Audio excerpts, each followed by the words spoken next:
नमस्कार दोस्तों, मैं आप लोगों के सामने आया हूँ पानीपत मिनी सचिवालय के सामने से। और आज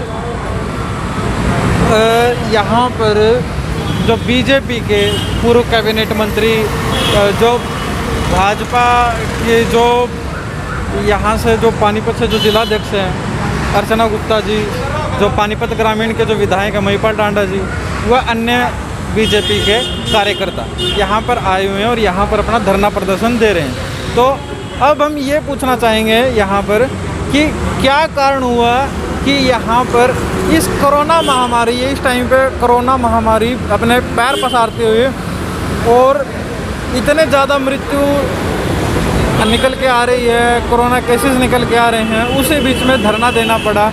क्या ऐसा हुआ कि जो यहाँ पर आज ये धरना दे रहे हैं? दिया जा रहा है। भारतीय जनता पार्टी का पूरे हिंदुस्तान में सभी डिस्ट्रिक्ट हेडक्वार्टर पर धरना दिया जा रहा है। जिस प्रकार से पानीपत के अंदर भी हम केवल 5 लोग धरने पर बैठेंगे। जो पश्चिमी बंगाल में टीएमसी की सरकार, ममता बनर्जी सरकार जो बनी है, चुनाव हुआ और प्रजातंत्र में चुनाव में हर पार्टी अपने अपनी पार्टी के लिए काम करती है। भारतीय जनता पार्टी ने 3 सीट से इतने भारी बहुमत से सीटें आगे बढ़ाने का काम किया। प्रजातंत्र में जिसकी सरकार बनती है तो उसी की बनती है, तो प्रजातंत्र में लोगों का बहुमत ममता बनर्जी के साथ गया। लेकिन चुनाव काउंटिंग होते ही किस प्रकार बीजेपी के कार्यकर्ताओं के ऊपर अत्याचार किए गए, उनके घर तोड़े गए, हत्याएं हुई, ऑफिस जला दिए गए, तो उसके विरोध में पूरे हिंदुस्तान में इस प्रकार के आज ये धरने दिए जा रहे हैं। और हमारे राष्ट्रीय अध्यक्ष JP नड्डा 3 दिन के दौरे पर पश्चिमी बंगाल गए हैं। देश के प्रधानमंत्री नरेंद्र मोदी का भी बयान आया है कि हम इसको सुप्रीम कोर्ट में जाएंगे, CBI की भी मांग करेंगे। जैसे चुनाव से पहले TMC ये बोलती थी कि बीजेपी पार्टी ने अराजकता फैला दिया। आज जैसा आप लोग बता रहे हैं, इस हिसाब से तो TMC ने अराजकता फैला दी है। बिल्कुल, TMC जो कह रही थी गलत कह रही थी, क्योंकि वहाँ पर केयर टेकर मुख्यमंत्री ममता बनर्जी थी। तो केयर टेकर मुख्यमंत्री जिसकी सरकार चल रही हो तो उसमें कि विपक्ष के किसी व्यक्ति की हिम्मत नहीं वो अराजकता फैलाने के लिए तो बात कर सके।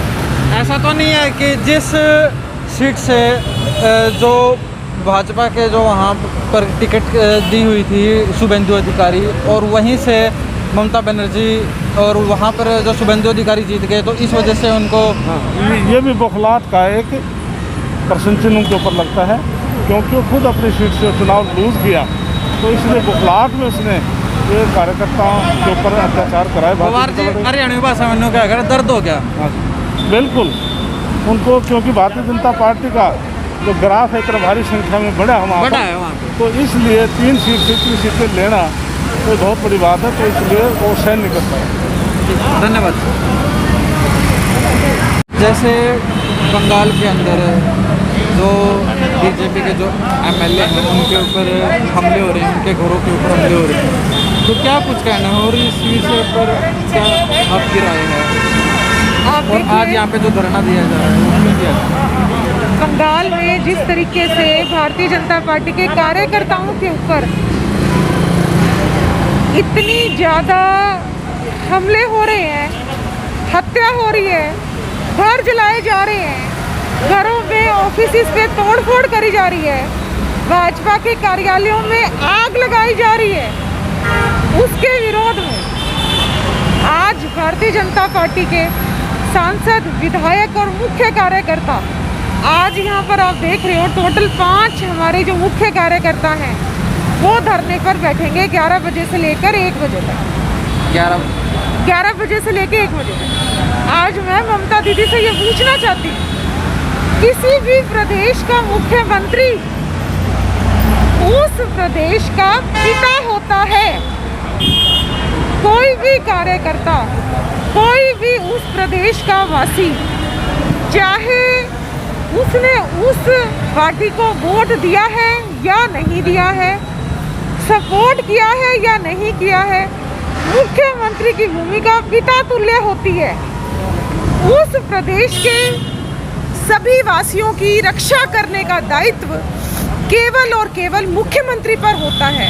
आज अगर आप एक पार्टी के मुख्यमंत्री बन गए हो तो ये मतलब नहीं है कि दूसरी पार्टी के कार्यकर्ताओं की हत्या करी जाएगी, उनके ऊपर इस तरीके से आगजनी करी जाएगी, उनके घरों को तोड़ा जाएगा, इस तरीके से लूटपाट करी जाएगी।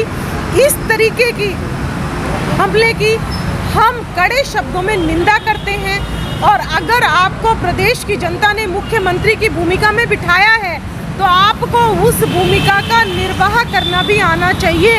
आप प्रदेश की पूरी जनता के लिए पिता तुल्य भूमिका में हो और आपको वहाँ की जनता दीदी कहती है, तो दीदी बहन की भूमिका में कैसे हत्या करवा सकती है, कैसे तोड़फोड़ करवा सकती है, कैसे लूटपाट करवा सकती है, कैसे आगजनी करवा सकती है, इस हमलों की हम कड़े शब्दों में निंदा करते हैं। मैम, जब चुनाव प्रचार चल रहा था बंगाल के अंदर तो ये सुनने में आ रहा, मतलब ये बताया जा रहा था, ये सुनने में आ रहा था कि जो उनको चोट लगी थी, जो उनके ऊपर हमला हुआ था चुनाव प्रचार के दौरान, कि उसमें भी कहीं ना कहीं बीजेपी का रोल बताया जा रहा था उस टाइम पे। देखिए, सारी की सारी इन्वेस्टिगेशन आ गई, वो प्रदेश की मुख्यमंत्री थी, सारी की सारी वीडियो क्लिप भी सामने आ गई और कहीं पर भी उनके पैर में जो चोट लगी थी उसमें कहीं तरीके से ये सिद्ध नहीं हुआ कि किसी ने भी उनके ऊपर हमला करवाया है। ये केवल और केवल उनके द्वारा रची गई एक प्रोपेगेंडा था कि मुझे किस तरीके से सहानुभूति के तौर पे वोट मिल जाए। मैम, आपका नाम? मैं डॉक्टर अर्चना गुप्ता, जिलाध्यक्ष Bhajpa Panipat. Thank you. Ma'am, आज यहाँ पे जो धरना दिया जा रहा है, क्या बात है, क्यों यहाँ पे धरना दिया जा रहा है? देखिए कि आप सब जानते हैं कि अभी कुछ दिन पहले ही जो वेस्ट बंगाल में हुआ वो बहुत ही गलत हुआ। बीजेपी के कार्यकर्ताओं के साथ बहुत गलत किया गया, उन लोगों के घर जलवाए गए, उन लोगों को मारा गया और कुछ तस्वीरें जो आपने और हम सब ने देखी भी, तो ये सब कुछ जो भी हुआ बहुत गलत हुआ। और हम इस चीज़ का पूरे भारत के अंदर आज 11 बजे से लेके 1 बजे तक धरना प्रदर्शन हम लोग कर रहे हैं, क्योंकि हम सब इस चीज़ का जो है विरोध कर रहे हैं। जो भी हुआ बहुत गलत हुआ। मैम, अभी मैं जो पूर्व कैबिनेट मंत्री हैं पवार जी, उनसे भी मैं यही बात कह रहा था कि जब चुनाव प्रचार चल रहा था पश्चिम बंगाल के अंदर, वहाँ पर ये बात उठ रही थी कि बीजेपी पार्टी ने अराजकता फैला दी है, अराजकता फैला दी है। आज ऐसा नहीं लग रहा है कि उन लोगों ने अराजकता फैला दी है टीएमसी? नहीं, बिल्कुल ये तो साबित हो रहा है कि उन लोगों ने ये गलत किया है और ऐसा नहीं होना चाहिए। जो कि हमेशा बीजेपी पर ही इल्ज़ाम लगाते आए हैं वो बहुत गलत। आज सबको, पूरे देश को ये चीज़ जो है प्रूव हो गई है कि जो भी ये लोग कर रहे हैं बहुत गलत कर रहे हैं और हिंसा को बढ़ावा दे रहे हैं, तो ये बहुत गलत है और उसका पूरा देश जो है विरोध कर रहा है। ठीक है मैम, आपका नाम? मैं अवनीत कौर, पानीपत में। आज यहाँ पे जो धरना प्रदर्शन चला हुआ है और कोरोना महामारी इस टाइम पे चरम सीमा पर है, तो क्या कारण है यहाँ पर आज धरना? कोरोना महामारी चरम सीमा पर है, इसलिए हमने धरने का स्वरूप छोटा किया है। सिर्फ 5 लोग धरने पे बैठेंगे, इसलिए इससे ज़्यादा लोग हम लोग नहीं बैठने। कारण तो सीधा सा है, आज हिंदुस्तान की जनता एक बहुत बड़ा झूठ देखेगी और इतना बड़ा झूठ देखने जा रही है जिसकी कभी कोई कल्पना नहीं कर सकता। ऐसे बुद्धिजीवी और ऐसे लोगों से मैं प्रश्न पूछना चाहता हूँ कि आप किस मुंह से इस देश की जनता को जवाब दोगे? मैं ईश्वर की शपथ लेती हूँ, सत्य निष्ठा के साथ काम करूँगी, बिना किसी भेदभाव के साथ मैं पश्चिम बंगाल की जनता की सेवा करूँगी, संविधान के अनुसार काम करूँगी। क्या ममता दीदी आपने ये किया है? आपने और आपके गुंडों ने जिस प्रकार से भारतीय जनता पार्टी के कार्यकर्ताओं को मारा है, उनकी हत्याएं की है, उसको लेकर आप किस हिसाब से ये कह सकती हो कि मैं पूरी सत्य निष्ठा के साथ, ईमानदारी के साथ और संविधान के अनुरूप इस प्रदेश पर की जनता की सेवा करूँगी? किस आधार पे करेगी? इसलिए भारतीय जनता पार्टी में नहीं अपितु पूरे देश में एक रोष है और उस रोष को प्रकट करने के लिए इस कोरोना काल में हम लोग सिर्फ 5 सदस्य बैठ के इसका विरोध प्रदर्शन कर रहे हैं। टांडा जी, अभी मैं पवार सर से भी यही बोला था कि जो ममता बनर्जी है वो अपनी सीट नहीं बचा पाई। ये इस तरीके से जो ये अराजकता फैला रहे हैं राज्य के अंदर, पश्चिम बंगाल के अंदर, ये उसकी कहीं भड़ास तो नहीं निकल रही है? इन लोगों को भारतीय जनता पार्टी, क्योंकि वहाँ पे थी नहीं, मात्र पिछली बार हम लोगों की 3 सीट थी और इस बार हम लोग 77 सीट पे पहुँच गए। यही उनको पच नहीं रहा है। ऐसा तो और- नहीं है कि नेक्स्ट टाइम उनको अभी से ही आने वाला जो अगला इलेक्शन होगा 5 साल बाद, उनको आज ही उनको रिजल्ट दिख गए हों? रिजल्ट तो अभी भी दिख रहे थे।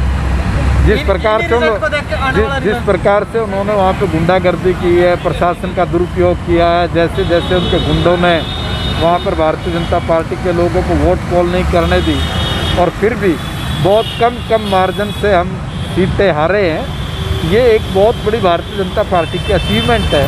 मैं समझता हूँ कि ये तो हमारी जीत के बराबर है कि हम लोग 3 से 77 पे पहुँच गए हैं। आप वहाँ और पर इस बौखलाहट के कारण उनके गुंडे अपनी ही जीत को हजम नहीं कर पा रहे हैं और वो इतनी बेशर्मी पर उतर के आ गए कि उन्होंने संविधान को तार-तार कर दिया।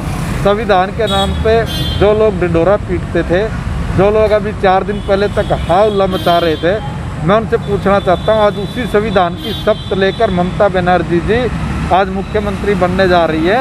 आप उनसे पूछिए कि आपने संविधान की कौन सी रक्षा की है। आप खुद वहाँ पे चुनाव प्रचार में गए थे, क्या वहाँ के लोगों का क्या विचारधारा है? क्या वहाँ के लोगों का स्पष्ट तौर पर रुख था कि हमने भारतीय जनता पार्टी को जितवाना है। लोग पूरे उत्साह के साथ लगे। जहाँ पर इन टीएमसी के और वामपंथियों के गुंडों के सामने कोई आदमी बाहर नहीं निकलता था, वहाँ पे हमारा कार्यकर्ता पूरी मजबूती के साथ बाहर निकल के आया। अभी कल एक मैसेज आया था, हमने पढ़ा था, भारतीय जनता पार्टी के हरियाणा के अब उपाध्यक्ष चुने गए हैं, तो क्या कुछ कहना चाहेंगे जो पूरे हरियाणा को, क्या कुछ आपका मैसेज? हरियाणा भारतीय जनता पार्टी अपने संगठन को मजबूत करने के लिए आदरणीय ओम प्रकाश धनखड़ जी के नेतृत्व में, माननीय मुख्यमंत्री जी के नेतृत्व में लगातार आगे बढ़ रही है, क्योंकि हमारी सरकार भी प्रदेश में है और इसलिए हमारी और भी ज़्यादा गहरी भूमिका बनती है कि हम लोग इस प्रदेश को अच्छी योजनाओं का लाभ उन तक पहुँचा सके और इस प्रदेश के लोगों की भलाई के लिए जितना भी हम लोगों से अच्छा बन पाएगा, हम आदरणीय मोदी जी के नेतृत्व में, मनोहर जी के नेतृत्व में उसको पूरा करेंगे। धन्यवाद सर। तो अभी हमारी जो बात हुई है, जो पानीपत ग्रामीण के विधायक महिपाल डांडा जी हैं, उनसे हमारी बातचीत हुई है। लगभग हमने हर एक जो यहाँ पे शीर्ष नेता हैं तो पानीपत के बीजेपी पार्टी के, हमने सभी से बातचीत की है। तो ये वीडियो आप लोगों को कैसी लगी है, इस वीडियो को ज़्यादा ज़्यादा शेयर करें, लाइक करें। यदि किसी ने चैनल सब्सक्राइब नहीं किया तो चैनल को सब्सक्राइब करें। जय हिंद, जय हरियाणा, जय भारत।